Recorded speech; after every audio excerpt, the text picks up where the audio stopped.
ኤርሚ እንግዲህ ከሕክምና ከተመለሰች በኋላ ኤርሚያስ ከመሄዷ በፊት የገባላትን ቃል ፈጸመው። እንግዲህ አንቺ በሰላም ድነሽ ነይ እንጂ እኔ ላንቺ ቀለበት አድርጌ አንቺን በሁሉ ነገር በበደልኩሽ ክሼሽ ጥሩ የልጆች እናት አድርጌሽ ህይወታችንን እንደምንቀጥል ቃል እገባልሻለሁ ሲል ነበር በስከ መጨረሻ ተሰናብቷት የነበረው። አሁንም ለአቶ ለይኩን ልትመጣ ነው ሲባል አቶ ለይኩን ጋር በመመካከል በጣም ደስ ይለኛል በማለት እሳቸውም እንግዲህ የቀለበት ፕሮግራም አድርገውላታል።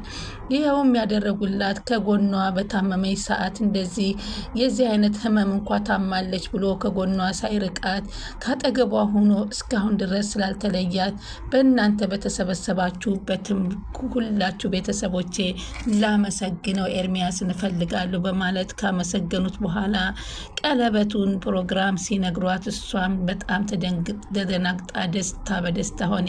በጣም ስትመኘውና ስትፈልገው በነበረው ሰው ላይ ቀለበት መደረጉ በጣም ለሷ አስደሰታት። በምትወደው ሰው ላይ እንግዲህ ቀለበት በአባቷ፣ በወንድሞቿ፣ በእህቶቿ፣ በቤተሰቦቿ መካከል ለኤቢ ትልቅ ሰርፕራይዝ ሲደረግላት በጣም ደስ አላት። ምናልባት እናንተ ከተረዳችሁልኝ የምትቀበሉኝ ከሆነ ሲል አቶ ለይኩን እኔ ልጄ ደስተኛ ከሆነች ከዚህ በኋላ ህይወቷን እኮ ፋንቱ እንደ አዲስ ህይወቷን መልሳልኛለች እና እንደ አዲስ የምወዳትን ልጅ ውዷን ልጄን እንደ ህፃን እንደገና ዛሬ እንደተወለደች ነው ማስባት በማለት አቶ ለይኩን በጣም ነበረ የተደሰቱት። ኤቢ ከሕክምና ሁላቸውም ከመጡ በኋላ እንኳን ደህና መጣችሁ ኬክ ከቆረሱ በኋላ በስከ መጨረሻ ኤቢን እንግዲህ ኤርሚያስ ሰርፕራይዝ አድርጎ በቀለበት ፕሮግራም ሲያደርግላት ደነገጠች። የለይኩን በጣም ደስ አላቸው እና አቶ ተሰማም ሆነ ገነት ሁላቸውም ቤተሰቡ በተሰበሰቡበት ነው። አሁን አምራን እንግዲህ ሁሉንም ለመቀበል ያለችው ነገር እንግዲህ እሱ ሳይወዳትና እሷ ተወደዋለች ኑሃሚ እያለች ለማጣላት እየሞከረች ነው። ወይዘሮ ዝናሽ እንግዲህ እንኳን ኤርሚ ታክማ በሰላም መጣችልኝ እንጂ ስለ አንቺ እንዳንቺ ስራ አይደለም የምትወደው ኤርሚያስ እንግዲህ ጸባውን አስተካክሎ ሁሉን ነገር ብሎ ቀለበት አረገላት። አምራን የመጨረሻ ነበረ የተናደደችው። አሁን ሁሉን ነገር ያን ሁሉ አልፋ እንግዲህ ለዚህ በቃች። በዚህ የሆነውን ነገር ሁሉ ያደረገች ተረጋግጥ እና አሁን ደግሞ የመጀመሪያ እንግዲህ የእርቅ ፕሮግራም ባዘጋጀችው ኑሃሚ ላይ እንግዲህ ዳግምና ወንድሙ ለዘላለም ከዚህ በኋላ ፊት እንደ 5 ሳንቲም ግልባጭ ሳይሆን ፊትና ጀርባ ሳይሆን ፊት ለፊት እንደሚሆኑ ተነጋገሩ። በጣም ደስ የሚል ነገር ነበር። ከዚህ በኋላ እንደውም አንተ ለአንተ ሚዜ ስታገባ አጃቢ መሆን እፈልጋለሁ ብሎ ሲነግረው በጣም ተደሰተ። ኑሃሚንም ተደሰተች። ዳግም ይህንን እንዴት ሊያደርግ ቻለ? እውነት ኑሃሚ ከውስጡ ወታለት ነው ወይ የሚለው ነገር እንግዲህ ወደኋላ እንተወውና በአሁኑ ሰዓት በእርቅ ማዱ ቀድሞ ከመምጣታቸው በፊት ስለታረቁ ሁላቸውም ምስጋና ተቀባበሉ። በጣም ደስ የሚል ፕሮግራም ነበረ። ሰላም ወደ ቻናል የተከታታዩ ሰላማችሁ በያላችሁበት ይብዛ። ለቻናል አዲስ የሆናችሁ ሰብስክራይብ እያደረጋችሁ አበረታቱኝ። በጉጉት ስንጠብቅ የነበረው ኑሃሚ ቀጣይ ፓርት ደስ የሚለው መጥቷል ማለት ነው። በዛሬው ፓርት ደስ የሚለው ኤቢ እንግዲህ ቤተሰብ ተሰብስበው ሰርፕራይዝ እያደረጋት እንግዲህ አሁን ህይወቷን እንደ አዲስ እንደተቀጠለላት የሚያስደስት ቢሆንም በስከ መጀመሪያ ግን በህይወቴ እንደዚህ እናንተ ለኔ ስላላችሁ ደስ ብሎኛል። ኤርሚያስም ደግሞ በህይወቴ ከጎኔ ሆኖ አይዞሽ ሲለኝ የነበረው ላመሰግነው እገባለሁ በማለት ሁላቸውም የመመሰጋገን ፕሮግራም አድርገዋል ማለት ነው። እንግዲህ ከዚህ በኋላ እስከ ዛሬ ባደረግኩት ነገር ተጸጽቼ ይቅርታ አድርጉልኝ በማለት ኤርሚያስም ከዚህ በኋላ ከጎኗ ለማልለይ እንደሆነ ቃል ገባላችኋለሁ ሲል ቃል ገባ። ኩኪ በጨለማ መታ እንግዲህ ሁላቸውንም ያስደነግጣል። እንግዲህ ኤርሚያስ ከዚህ በኋላ ከእናቴ ከኩኪን ጋር ሆኖ ህይወቱን ይቀጥላል፣ እሷም ትሻሻላለች እያለ ስትጠብቃት የነበረችውን አባቷን ግን ከኤቢ ጋር ሁና ስታየው ልቧ ቢሰበርም ግን ኤቢንም ስለምትወዳትና ኑሃሚን ስለምትወዳት ምንም በማዘን አሳለፈችው ማለት ነው። እና አሁን ቅመምም እንግዲህ እነሱ ሳያዩት ከእንቅልፏ ተነስታ ሌሊቱን ምግብ እየበሉ ከች ስትልባቸው በጣም ደነገጡ። እንዴት በዚህ ሰዓት ልትመጭ ቻልሽ ሲሏት እኔ እኮ ጎዳና ስላደግኩኝ ምንም አልፈራም በጨለማም ቢሆን ስትል አንቺ አለቻት ኑሃሚን አንቺ በጎዳና ላይ እኮ ብቻሽን እኮ አይደለም ብቻሽን እኮ ሳይሆን የነበርሽው ከፋንቱ ጋር ነው። ሁለተኛ ግን እንደዚህ ብለሽ እንዳትመጭ ስትል ኑሃሚን አስጠነቀቀቻት። ግን ደፋር ናት እያሉ እንግዲህ እየተነጋገሩ ነበረ። ከዛም በቃ ልተኛ አስተኝኝ፣ ዛሬ እኮ አሮጊቴ ትመጣልኛለች በማለት ስትላት እኔ ላስተኛች ብላ ወደ መኝታ ቤት ገብታ ቅመምን አስተኝታት እንግዲህ ዛሬ አሮጊቴ ትመጣለች ስተታው ትመጣልሻለች በማለት ንግር እማዬ ይህንን ቅሬታ ተሰማት። ምን ያደርጋል ልቧ ይሰበራል እያለች እንግዲህ በእናቷ ማዘን ጀመረች። ግን አሁን በጣም ደስ ብሏት አባቷ ደስ ስላለው ደስ ብሏታል። ኤሚ ግን በጣም ተደስተል። አባቷ አቶ ለይኩን ፈቅደውና ወደው ዛሬ ለዚህ ነገር ስለሰጧት በጣም ግን ሁላችሁም እንደዚህ እኔ እንዲህ አይነት ቤተሰብ አለ ብዬ አላስብም። ለካ ሁላችሁም ለእኔ ስትሉ ስትጨነቁልኛላችሁ ማለት ነው። በእናንተ ጸሎትና ብርታት ነው እኔ የሚዳንኩት በማለት ኤቢምት ሁሉንም ቤተሰቧን አመሰጋገነቻቸው። በዚህ ጊዜ አሁን እንግዲህ አቶ ሌኩ ድርጅታቸው ስለከሰረና አክሲዮናቸው ስለከሰረባቸው ወይ አክሲዮኑን መሸጥ አለብኝ ወይ ድርጅቱን ወይ ሆቴሉን በማለት እንግዲህ ኑሮ እንደተዛባባቸው ሲመካከሩ ዳግምና ኑሃሚ ደግሞ ኧረ እኔ ሆቴሉ እንዲሸጥ አልፈልግም ይላል ናሆም። ይሄኛው ደግሞ አክሲዮኑ ቢሸጥ ይሻላል በሚል ሲወዛገቡ ቢሆኑም አሁን ግን ሁለታቸውም አንድ ሆነው ስለታረቁላቸው አቶ ለይኩን በጣም ተደስቻለሁ። እኔ ሁልጊዜ እንቅልፍ የለኝም ነበር እናንተ ሁለታችሁ ልጆቼ ተጣልታችሁ ቢሳለ በማለት እንግዲህ አቶ ተሰማ ደግሞ አቶ ለይኩን በጣም ትገርመኛለህ እንደዚህ አይነት ችግር ብዙ ስቃይና መከራ እያስተናገድክ አንተ ግን በፈገግታ ሁሉን ነገር ለማለፍ ትሞክራለች ስትለው እባክህ ምን ላድርግ ብለህ ነው? አሁን ዛሬ ይህ ደስተኛ ነኝ። በዛሬው በደስታ ቀን ይሄን ማንሳት አልፈልግም።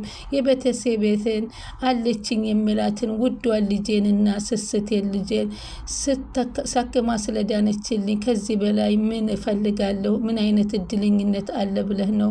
በማለት አቶ ለይኩን ለአቶ ተሰማ ሲመልስለት እንግዲህ አቶ ተሰማም እንግዲህ የናሆም እናት ወይዘሮ ገነት ዝናሽም ሁሉም ተሰብስበው እየተነጋገሩ ባሉበት ሰት የመጡበትን ደስታ ካጨረሱ በኋላ አቶ ለይኩንና አቶ ተሰማ አብረው ቁጭ ብለው እንግዲህ ካልሆነ የሰጠህንን ቤት እኛ እንሽጠውና ይህን ቤት ሽጠን እደህን ከፍለህ እኛ ደግሞ አሁን ስራ ተፍ እያልኩ ነው፣ ስለዚህ ቤት ተከራይተን መኖር እንችላለን ሲለው እንዴ ምን ማለት ነው?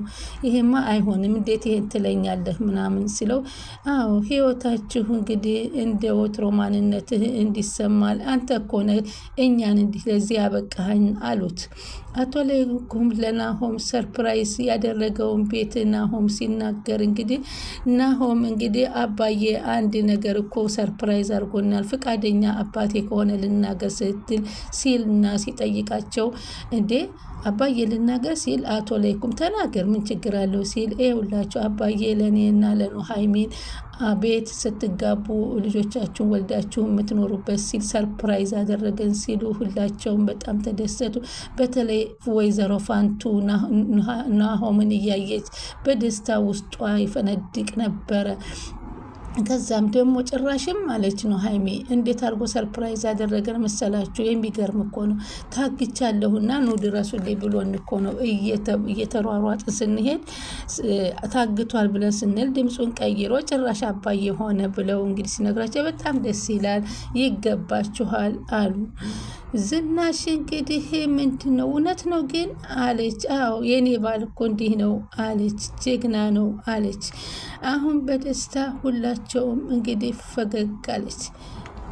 ዳግም ከኤቢ መምጣት ጋር ያልተገኘበት ምክንያት አሁን ላይ ኑሃሚንን ናሆምን ለብቻቸው እንድንተው ቃል ስለገባ ከዚህ በኋላ ምንም ማድረግ ስለማይችል፣ ስለዚህ በሚያሳዝን ሁኔታ እዚህ ሊገኝ አልቻለም። በፕሮግራሙን እንግዲህ ቀድር ቢላትም ኤቢ ግን በዚህ ሰዓት ምን አይነት ስራ ቢኖረት ነው? የት ሄዶ ነው? እስኪ ደውሉለት ሲባል አይ ሲደውልለት ስልክ አያነሳም ማለች ኑሃሚን ግን ድጋሚ ሌላ ጸብ እንዳይገቡ በማለት ነበረ።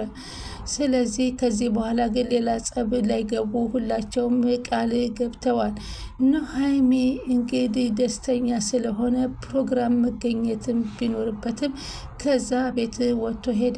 ሌላው እንግዲህ አምራን እንግዲህ በአንድ ባለ ሀብት ሰው ጋር ላይ በሰፕራይዙ ቀን እንግዲህ ያቺ ጓደኛዋ የእሱን ስልክ ዳግምን ስልክ ወስዳ ዳግም ስልኩን እንዲያመጣና አንቺ ደግሞ አልሰጥም እሰጣለሁ የምትይው አንቺ ፎንቃ ይዞሽ አንዴ ስጭ፣ አንቺ እባክሽ ስልኬን አምጪ፣ የሆነ ሆኖ ስልኩን እሱ ሰጂው ውስጥ ላይ ያለውን ፋይሎችን ግን እፈልጋቸዋለሁ በማለት እንግዲህ እየተማጎተ ይገኛል። ሌላው እንግዲህ እሷ ደግሞ አምራን ደግሞ ከጮሌ ጋር ሆና እንግዲህ አንዳንድ ባለሀብቶችን እንቅልፍ መድኃኒት በመስጠት እንግዲህ ገንዘባቸውን እያራገፏቸው ይገኛሉ። በዚህ ስራ እንግዲህ አብራ ተሰማርታ ትሰራለች። በጣም የሚገርም ነው። ስለዚህ ሁላቸውም አስበውበትና ተመካክረውበት ያደረጉበትን እንኳን ሰላምትሽ ከጨረሱና ከተነጋገሩ በኋላ ግዴታ አሁን ላይ እንግዲህ የተመካከሩ ለኤቢ ሰርፕራይዝ ማድረግ ነው። ኤርሚያስም በድጋሚ ብድግ ብሎ ደስ አለውና አመሰግናለሁ፣ ከዛ ማንነቴ ተወጥቼ አንቺን ለዚህ ስላገኘሁኝ በሁላችሁም ስም በሁሉም ባደረግኩብሽ ነገር ሁሉ ይቅርታ እንድታደርግልኝ እፈልጋለሁ። አሁን ሚጡ ለአምራን እንግዲህ ያደገችበት የጎዳና ህይወት በጣም ከባድ እንደነበር አዋረቻት። ስለዚህ አይዞሽ እኔ እንደፈለግሽ አድርጊኝ ተናገሪ በማለት ተንፍሺ ብላ ስትሰጥ ጩናም ያለባትን ቦታ ነገረቻት። ጩናም በጣም ያሳለፈችውን ታሪክ ስትነግራት በጣም ልቧ ተነካ። አሁን ጩና በህልሟ እንኳ ተኝታ ዳግም እያለች እንግዲህ ስትለፈልፍ አንቺ ደግሞ ጭራሽ ፎንቃ ያዘሽ እንዴ ባክሽ ስልኩን መልሽለት ስትላት አንቺ ትፈልጊዋለሽ እንደዛ በፍጹም እኔ አልፈልገውም ነገርኩሽ ግን የዳግምን መልሽለት እያለች ነው።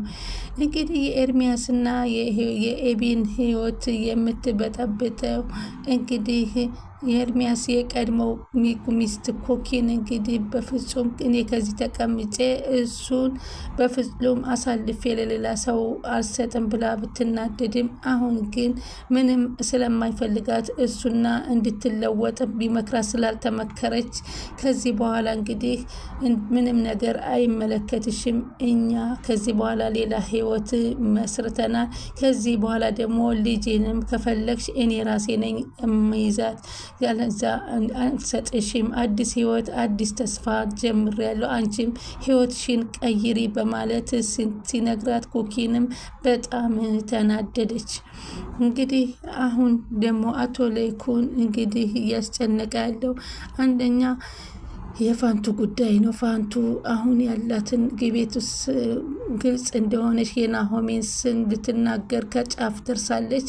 ሁለተኛ ደግሞ የአክሲዮኑና የድርጅቱ መክሰር እያሳሰባቸው ይገኛል። አንተ በጭንቀት ሆነት እና ስለዚህ አንተ ለምን አላማከርከኝም እስካሁንም እያለው ቢለውም ገንዘብ እኮ ነው ስለዚህ አክሲዮኑ በእውነት እንደነገርኩ እንዳትሸጥ በማለትም አስጠንቅቀውታል። እንግዲህ በዚህ ሁኔታ ደስ በሚል እየተሳሳቁ ሁሉንም ነገር እየመሹ ነበር ማለት ነው። ቀጣይ እንግዲህ ደስ የሚል ቤተሰብና ህይወት እንደሚመሰረት ወደፊትም እቅድ እያቀዱ ነው። ዳጊም እንግዲህ አንደኛ ሚዜ ታደርገኛለህ በማለት ይቅርታውን አውርዷል ለወንድሙ። ቻናሉን ሰብስክራይብ፣ ላይክ፣ ሼር እያደረጉ ይጠብቁ።